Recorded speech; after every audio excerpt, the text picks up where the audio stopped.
I got a quick question. So, do you do any processes in the computer? Do you use Photoshop at all? Sometimes, like if I do silk screen, I'll use it sometimes. Do you find that doing it by hand is sort of more of a direct commitment to the actual moment? Because on the computer, I mean, I work with both. So the computer's like, you can. This maybe would have never been made because you may have changed your. They'll change it later. But it feels like looking at these is like a commitment to the present moment and letting things, occur instead of rethinking. Yeah. Is that what it feels like? Sort of. It's a big commitment because it may not work too. I've had prints that just didn't work or they washed away. So hopefully it works usually. I think it's harder also to harness the idea of a happy accident on the computer. I guess it does happen, but I think that some things can sometimes happen when you're working really late at night and you're almost on autopilot. And I know, like, trying to put this show together, because when I initially started talking to Jason right before the show, was it a few days before your opening, and he was still putting finishing touches on a lot of pieces, and we kind of talked about that idea of like going to the studio. And fortunately, his studio is right downstairs from where he lives. But again, it's that commitment, and as the title, I hope it's okay to mention this, as the title mentions the Packrat idea, and as a fellow Packrat, having lots and lots of material surrounding you and everything like that.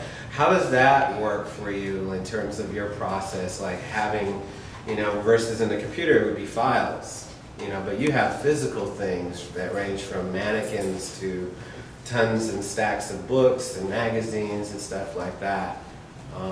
And yet I bet you know where everything is. Yeah. That's the key. Yeah. That helps because if it's out there in front of me, when I need something specific, I'll see it. So everything's there, and I process it constantly. And I go through all my magazines every once in a while and know where every image is. So I know when I need it, I'll know where it is. So is there a filing system? I mean, do you at least stack similar sorts of reference materials together? Yeah. And so you'll go through that stack. It's a process not only of refining them, but getting re-stimulated. Yeah. Like all these magazines are sepia toned and all these are color and stuff like that. Right? Yeah. Could you address the fact that it looks to be like 100% of your source material is at least 30 years old? Okay. Yeah. He hasn't cleaned out the garage in a while. Well, as an additive to that, I'm thinking that this work the way it ages in terms of like once it's put together like this, how it's going to look in 10 years, how it's going to look in 20 years, it's going to look 40 to 50.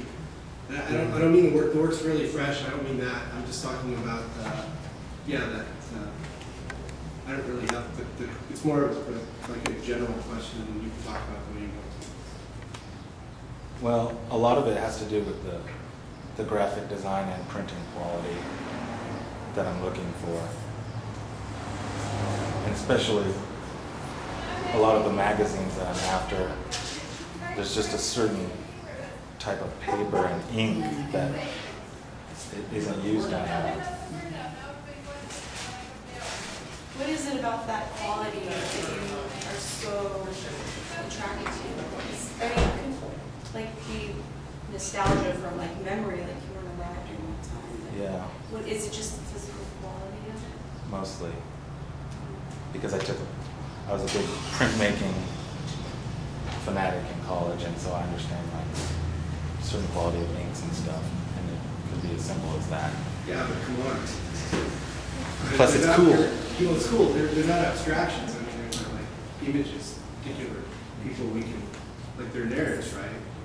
Each one is some kind of narrative, but that's the other part I can ask, which is like, it's like, I would say, I'll compare it to Joseph Cornell. When I look at a Cornell, who I guess also was using probably for different reasons, but nostalgic stuff, it's really complicated to understand his iconography. Like, he'll give you a title and this thing, you can look at him for a long time, and I'm no historian, so when I look at him, I have my experience of him as an aesthetic one, but it isn't necessarily, I don't know, you have to know all about ballet, for example. So, well, kind of, and then I think this also kind of is interesting because, like with Cornell, you have to remember, we're looking, when we go to the museum and we see a Cornell, one of his beautiful box pieces, those images were, many of them were contemporary at the time that he was making these, and they were oftentimes homages to specific actresses and actors that he really admired. And so it's only that nostalgia that might seem to come over time. But yours is different because you don't have that direct connection with these found images in terms of like their movies still being played or, you know, those types of things. Whereas Cornell, some of the figures, the faces and the bodies that you see kind of populating his little hermetically sealed worlds, those were contemporary figures to him. You know, can you maybe talk a little bit about, like, because you, like, it's not like you grew up watching this. Right. So you don't have like some sort of childhood thing. I think part of it is that a lot of it is a little bit alien to me, so I get to find it for the first time for me.